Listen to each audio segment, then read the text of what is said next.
the largest naval battle in history, the Battle of Leyte Gulf. So few people know about this battle in 1944. The first Medal of Honor awarded to a Native American in the U.S. Navy was the captain of that vessel, and he did not survive the battle. We're pretty sure that the Johnston was hit by a shell from the largest battleship ever built, the Yamato. This guy, this petty officer, his whole left side was blown open. And when they found him, he was still trying to ram the last shell into the 5-inch gun.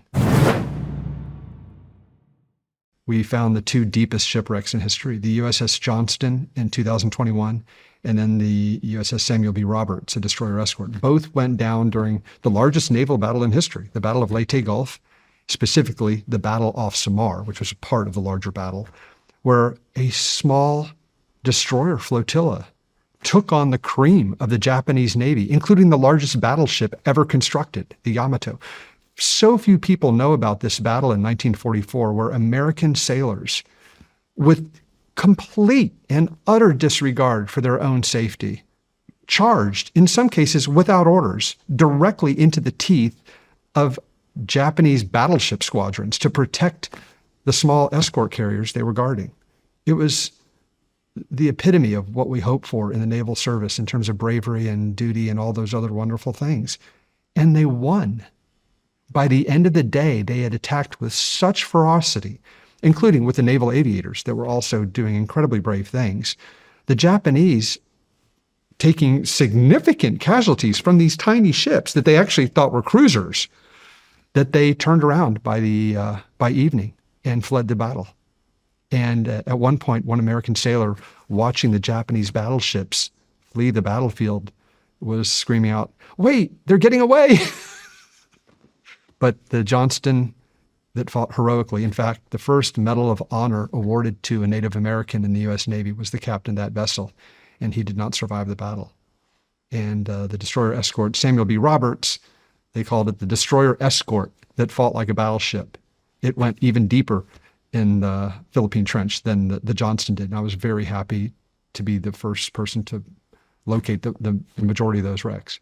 Wow. What are the depth of those? 6,500, 6,800 meters. That's 50% deeper than the Titanic. And the wrecks were a tenth the size of the Titanic. It was really hard to find them. But we had a methodology. We had a great team. And we alternated the pilot duties. And I was fortunate I was able to be the pilot when we found the two wrecks. And it's very eerie. In fact, on the Samuel B. Roberts, I remember getting to the wreck. We were so excited. We confirmed the hull number, and I'm sweeping along the side of the wreck to get a good photo and video record of it. And I was probably maybe just a little bit further away from the wreck than you and I are right now. And right in front of my portal, I saw a depth charge in a rack. And it was probably live. You know, it went down fighting. So I really slowly backed up the sub at that point and said, we have to be really careful here, because I asked an explosive ordnance disposal expert a while later, I said, could that still go off? He said, at that depth, after that amount of time, who knows? And that would have been a bad day. Did you find anything interesting down there? Well, the cool thing about the wrecks, at that depth, there's virtually no oxygen. So they're pristine. They're not like Titanic that has stuff growing all over it. So when you're looking at the wrecks, the holes, you could see the burn marks on the paint from the battles. We could actually reconstruct parts of the battle from the shell holes after we took apart the video and basically built virtual reality replicas of the wrecks. In fact, we now know, because of the dive we did, we're pretty sure that the Johnston was hit by a shell from the largest battleship ever built, the Yamato.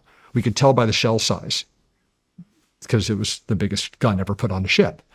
And so you're able to reconstruct history a little bit better by going down there and looking at the wrecks. Steel doesn't lie, as we say. And so the visibility down there is just... It's better than it is Titanic because it's so clear. So we could see more like 40 or 50 meters down there. Interesting. Yeah. And it's just preserved like it just sank yesterday. Out of a museum. Like on the Johnston, the guns are still trained to starboard because it was still firing when it went down.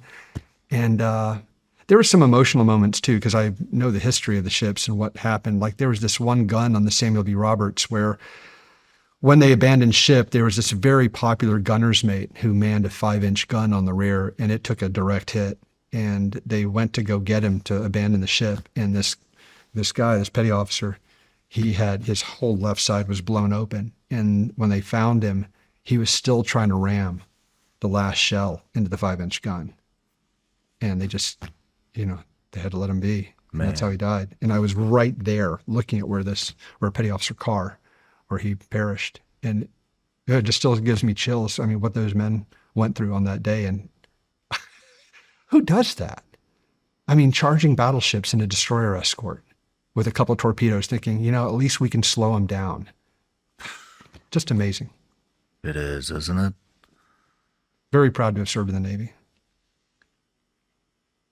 You've been to the deepest part of all 5 oceans. Yep. Tell me about that. Yeah. Well, Richard Branson had the idea back in the early 2000s. He called it the 5 Dives Project, but he chose some technology to try and dive to the bottom. They used carbon fiber or a different submersible design, and it didn't work. But I thought, we have the technology to be able to do that. Maybe if it was done differently, you could do it. And then I said the 5 most dangerous words in the English language. How hard could it be? And so I started a project to figure out how much money it would take, what experts I would need. And it was expensive, but possible. And I could not believe in the year 2015, when I started researching this, that human beings had not been to the bottom of 4 of our world's oceans. It's about time. I come from Texas, and we don't say, oh, government should do it or some other guy should do it. We're like, hey, I'll do it. Why not? I can do it. And it was a interesting adventure too. It had a good technical aspect, a logistical aspect. I like problem solving, and I'm a pilot. And I said, if I build it, I'm going to pilot it.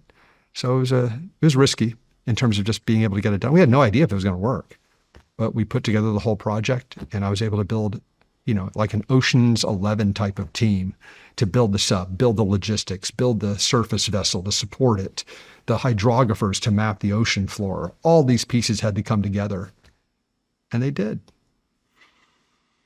I mean, what an adventure.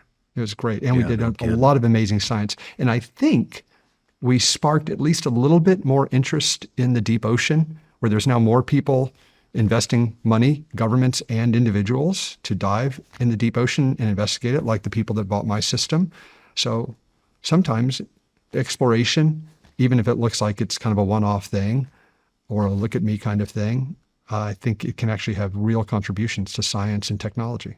Well, I mean, it sounds like it. You've discovered all kinds of new species down there, correct? Oh, every dive we went on, we typically found a new species, which the scientists later said, well, it'd be surprising if we didn't, because these are isolated parts of the ocean floor that have had tens of millions of years of evolution, and no one has ever been there. No matter where you're watching Shawn Ryan Show from, if you get anything out of this, please like, comment, subscribe, and most importantly, share this everywhere you possibly can. And if you're feeling extra generous, please leave us a review on Apple and Spotify podcasts.